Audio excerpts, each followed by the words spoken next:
नमस्कार, no politics में आपका फिर से स्वागत है। सबसे पहले हम बात करेंगे कल के दिन में, कल रात में दिल्ली के शादीपुर एरिया में हुए नितेश के जघन्य हत्या की। नितेश एक बजरंग दल का कार्यकर्ता था।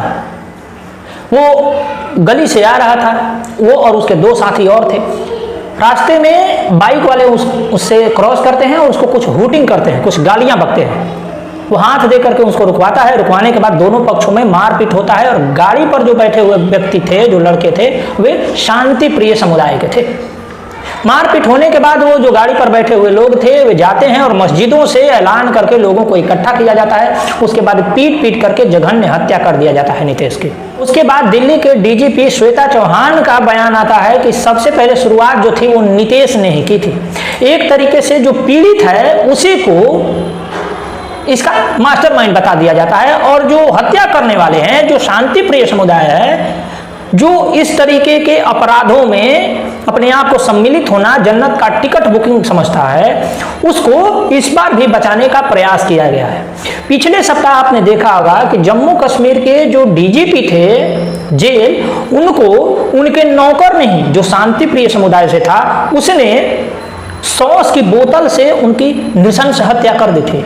उसके बाद वहां के भी जो डायरेक्टर जनरल हैं दिलबाग सिंह, वो भी ये बोल रहे थे कि ये मानसिक विक्षिप्त है। अच्छा, तो इस तरीके के मानसिक विक्षिप्त कह करके और ये कह करके कि जिसकी हत्या हुई है उसी ने पहले शुरू किया था, केवल वीडियो फुटेज के आधार पर। क्योंकि वीडियो फुटेज में तो ये जो सीसीटीवी में दिखेगा उसमें तो कोई आवाज दिखती नहीं है। तो दिल्ली के डीजीपी एक तरीके से उसको बचाने का प्रयास कर रही है। जो शांति प्रिय समुदाय है, जो इस तरह के हत्याओं में हमेशा ही सम्मिलित रहता है, उसको बचाने का प्रयास कर रही है। एक मानसिक विक्षिप्त व्यक्ति, इसका भी हम लोग बयान सुन लेते हैं। हम अपनी जान को अल्लाह सुब्हानहू तआला के हवाले करते हैं। तुम हमें धमकी दे रहे हो, तुम जैसे कीड़े मकोड़े। 832 साल हमने हुक्मरानी की है और तुम हमारे बादशाह के सामने अपने हाथ को पीछे बांध करके जी हुजूर कर रहे। हमने तुम्हारी बहन को बल्कि हिंदुस्तान बनाया था। जोधाबाई कौन थी? हमने तो कभी भेदभाव नहीं किया ना। हमसे बड़ा सेकुलर कौन है? अरे अकबर ने शादी किया जोधाबाई से, तो जोधाबाई को बल्कि हिंदुस्तान बनाया। और इनको तकलीफ हो रही है। क्यों तकलीफ हो रही है भाई? सेकुलरिज्म के अलमबरदार तो हम है ना। हम तो अपने साथ साथ तुम्हारे लोगों को भी ऊपर ला रहे हैं। और ये कह रहे, एक खड़ा होकर के साधु कह रहा है कि इनको काट काट के फेंक देंगे। अच्छा, हम गाजर हैं, हम मूली है, हम प्याज है। साधु साहब अकेले में अगर शक्ल आप देख लेंगे गुस्से वाली मुसलमानों की ना, तो संडास और पेशाब दोनों कटा दो। ये थे उत्तर प्रदेश के MIM के प्रमुख शौकत अली। इसमें ये हिंदुओं को साफ साफ कीड़ा मकोड़ा कहते हुए सुनाई दे रहा है। और ये भी बोल रहा है कि 832 साल इसने राज किया। कहां कहां राज किया, इससे ये भी पूछना चाहिए। वास्तव में ये अपनी कहानी बता रहा है। इसके बाप दादाओं ने तलवार के डर से सलवार पहन लिया था, इसलिए ये अपनी कहानी बयान कर रहा है। इसमें इसका कोई दोष नहीं है। और चूंकि ये तो अनपढ़ गंवार होते हैं, इनको तो इतिहास के बारे में कुछ पता होता नहीं। और फिल्मों का इस पर बहुत ज्यादा प्रभाव है। फिल्म देख करके जोधा अकबर का रिलेशन इसमें बैठा रहा है, जबकि जोधाबाई नाम का कोई कैरेक्टर था ही नहीं। और ये जोधा अकबर फिल्म देख करके इसको अकबर का जो चरित्र दिखता है वो ऋतिक रोशन जैसा दिखता है, जबकि वो 5 फुट का, एक पैर से लंगड़ा और कुरूप अकबर का कभी हिम्मत नहीं हुआ महाराणा प्रताप के सामने जाने की। महाराणा प्रताप की हाइट 6.25 फुट थी और सीना पत्थरों जैसा चट्टान का था। अंत में अकबर ने कुछ राजपूत राजाओं को ही आपस में मिला करके और महाराणा प्रताप के साथ युद्ध किया, और फिर बाद में जो आगे हुआ वो हुआ। लेकिन अकबर की कभी हिम्मत नहीं हुई कि महाराणा प्रताप के सामने, अरे महाराणा प्रताप के सामने जाने को तो छोड़ो, उनसे बात करने की इसकी हिम्मत नहीं हुई। उस अकबर को ऐसे चित्रण किया जाता है जैसे जोधा अकबर के आप ऋतिक रोशन हो।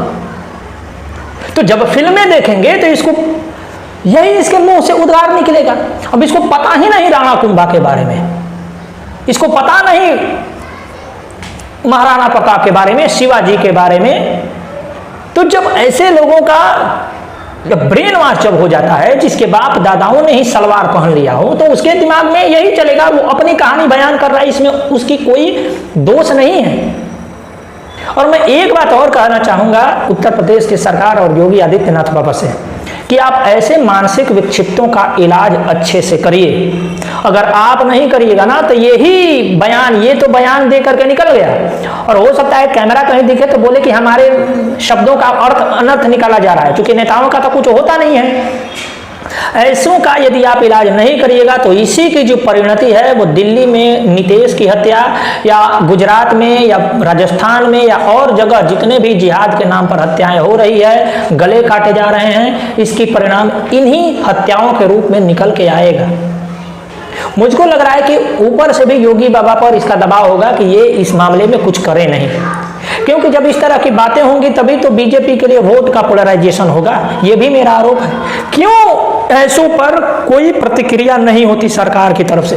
क्यों यति महाराज यदि और वसीम रिजवी, जो कि अब जितेंद्र नारायण सिंह त्यागी बन गए हैं, वो यदि डिफेंड की बात भी करते हैं तो उनको जेलों में डाला जाता है। लेकिन ऐसे ऐसे जघन्य कृत्य अपने मुंह से बोलने वाले, जहर उगलने वाले इन जहरीले सांपों को क्यों छोड़ दिया जाता है? इन पर क्यों कार्रवाइयां नहीं होती है? ये सवाल तो बनेगा। और चूंकि ये इस बार यूपी में हुआ है, इसलिए योगी बाबा से इसके बारे में सख्त कार्रवाई की उम्मीद है।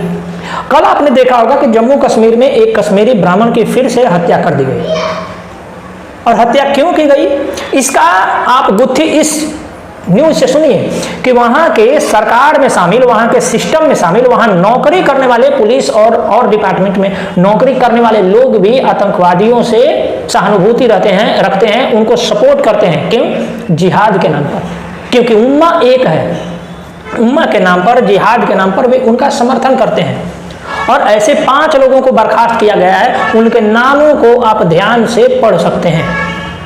तो जब ये चलेगा, और इसी को और बढ़ावा देने के लिए हमारे देश की जो सरकार है वो अन्य तरह की योजनाएं ला रही हैं, स्पेशल ड्राइव चला रही हैं, उड़ान योजना के तहत, उस्ताद योजना के तहत इन लोगों को नौकरियां दिया जा रहा है। तो जब ये लोग, ऐसे जिहादी मानसिकता वाले लोग जब सिस्टम में घुसेंगे तो यही होगा। और आप जिहाद और टेररिज्म दोनों को अलग अलग मानकर चलिए। जिहाद अलग चीज है, टेररिज्म अलग चीज है। और कश्मीर में ये दोनों का कॉकटेल है। आप केवल टेररिज्म को खत्म कर सकते हैं, जिहाद को नहीं खत्म कर सकते। उसके लिए आपको अलग तरीके की रणनीति बनानी होगी, जिस तरीके से इजराइल काम करता है। लेकिन यहाँ सरकार को यदि दिल जीतने से फुर्सत हो तो इस बारे में थोड़ा सोच ले। आपका बहुत बहुत आभार। नमस्कार।